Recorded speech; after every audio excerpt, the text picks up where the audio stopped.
This channel does not promote any violent, harmful, or illegal activities. All content provided by this channel is meant for an educational purpose only.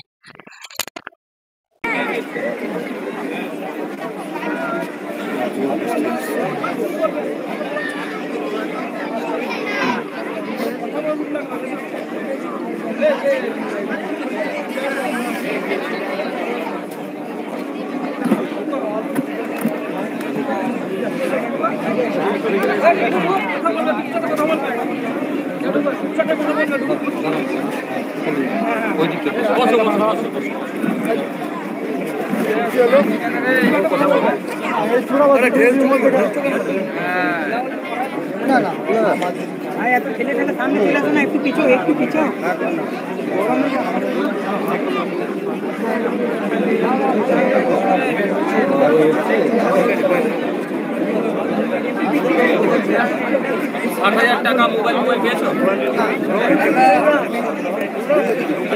কত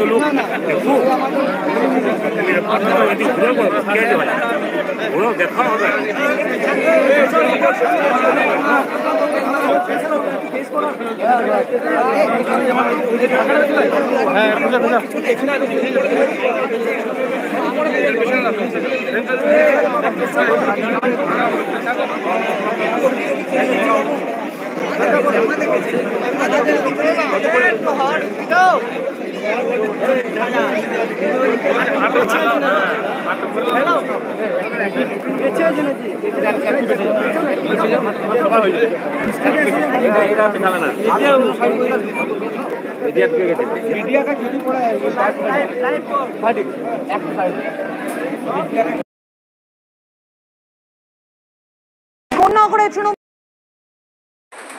आदाब नमस्कार सत श्री अकाल all in one YouTube चैनले तुम्हारे सकल के स्वागत। तो बंधुरा आज के आमी एकटा भिडियो देखाबो सेई भिडियोटा तोमरा देखबे एबं तोमादेर कमेंट्सगुलो तोमरा करबे किन्तु नेगेटिव भावे कोनो किछु करबे ना, कारण आईन प्रशासन आमादेर देशे एडमिनिस्ट्रेटिव तीनटे पार्ट आछे, एडमिनिस्ट्रेटिव, जुडिशियारि एबं लेजिस्लेटिव। तो जुडिशियारिर काज होच्छे माने अकॉर्डिंग टू द एविडेंस एबं पानिशमेंट देওয়া, एबं एडमिनिस्ट्रेटिव होच्छे যে কালপ্রিট রয়েছে তাদেরকে ন্যাপ করে জুডিশিয়ারির সামনে প্রডিউস করা, এটা হচ্ছে জুডিশিয়ারির কাজ। তো আমাদের অ্যাডমিনিস্ট্রেটিভও যথোপযুক্ত ব্যবস্থা নিয়েছে, কিন্তু একটা জিনিস সেটা হচ্ছে খুব সাসপেক্টেড আর কি। সেটা আমি কেন সাসপেক্টেড সেটা আমি আলোচনা করছি। সেটা হচ্ছে কি, আমার যে ভিডিওটা তোমরা দেখতে পাচ্ছ সেখানে দুইজন বৃদ্ধ, তারা সংখ্যালঘু সম্প্রদায় বিলং করে এবং আরও কয়েকজন মানুষ রয়েছে, তাদেরকে দড়ি দিয়ে বেঁধে রাখা হয়েছে। বেঁধে রেখে তাদেরকে পানিশমেন্ট দেওয়া হয়েছে কি, এরা নাকি কোনো জায়গায় থেকে কোনো গরু চুরি করেছিল বা এই সমস্ত একটা বদনাম দেওয়া হচ্ছে, কিন্তু এটা তা নয়।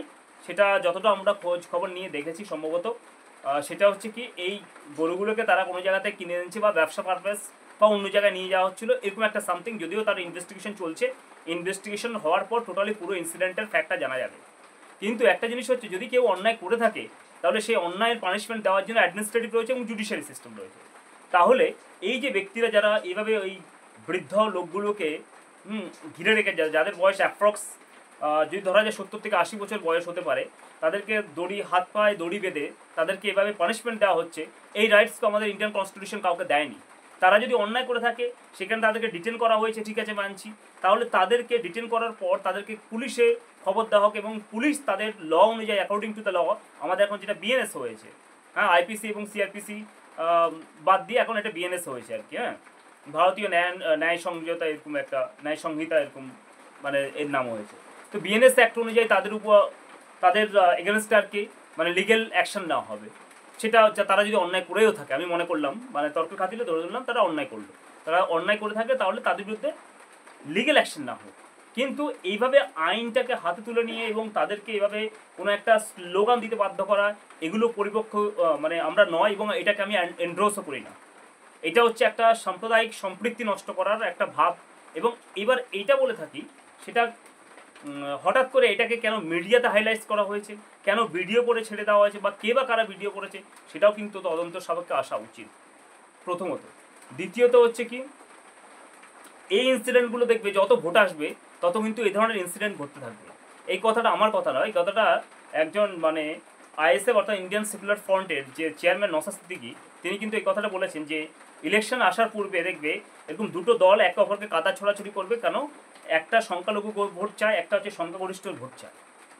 এই জন্য মানে দুটো সম্প্রদায়ের মধ্যে যদি ক্ল্যাশ লাগিয়ে দেওয়া হয় তাহলে দুটো ভোটের ডিভিশন হয়ে যাবে, এবং এই ডিভিশন হলে দুটো দুই দিকে ভাগ হয়ে যাবে, ভাগ হয়ে গেলে কিন্তু মানে দুইজনে লাভবান হবে। এইটার জন্য কি এই সমস্ত কিছু করা হচ্ছে সেটা জানা নাই, কিন্তু যাই কিছু করা হচ্ছে এগুলো কিন্তু রাজনীতি মানে এইরকম চাল চালা উচিত নয়, কারণ এর ফলে এই ছোটো ঘটনা থেকে ইনসিডেন্ট থেকে কোনো একটা বড় ঘটনা ঘটে যেতে পারে।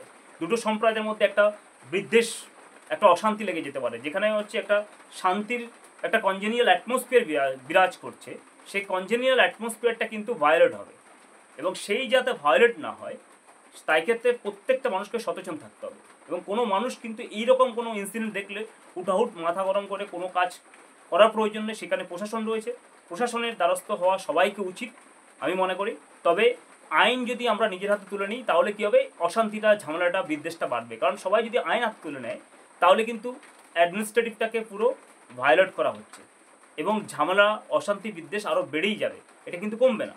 তাই জন্য যখনই এরকম ধরনের কোনো ইনসিডেন্ট বা কি বলবো আর কি, সাম্প্রদায়িক কোনো এরকম একটা ঘটনা ঘটতে চলেছে যে কোনো জায়গায়, সবাই দেখবেন সমস্ত ধর্মের মানুষের কাছে এটা হাম্বেল রিকোয়েস্ট রইল, আপনারা খুব মাথা ঠান্ডা করে অ্যাডমিনিস্ট্রেশনের কাছে যান, দ্বারস্থ হন, সেখানে গিয়ে আপনারা সেখানে তাদের নামে কমপ্লেন লজ করুন, এবং আইন অনুযায়ী প্রশাসন তার কাজ করবে। তাছাড়া যদি এরকম একটা ক্ল্যাশ লাগিয়ে দেওয়া হয়, হয়তো কেউ চাইছে, কারা বা চাইছে ভোটটাকে পোলারাইজেশন করার জন্য, ভোটের অঙ্কের জন্য এই ধরনের ইনসিডেন্ট ঘটানো হচ্ছে। তো সেই ক্ষেত্রে আমি এটা হাম্বেল রিকোয়েস্ট করবো সবার কাছে, যদি এই ধরনের ঘটনা, ইনসিডেন্ট যখনই আপনারা দেখবেন সঙ্গে সঙ্গে লোকাল পুলিশ স্টেশনে খবর দিন, সেখানে পুলিশের দ্বারস্থ হন। পুলিশই কিন্তু প্রশাসন আপনাদেরকে সঠিক পথ দেখাবে, তাছাড়া অন্য কেউ সঠিক পথ দেখাবে না। কারণ সবাই চাইবে একটা মানে পোলারাইজেশন করতে, এটা হয়ে আসছে, আগে থেকে আমরা দেখে আসছি এটা হয়ে আসছে, এবং এটা যত দিন যাবে 2026-এর election, before the election of 2026, it will be increase, এটা আরও বাড়বে, এটা কিন্তু কমবে না।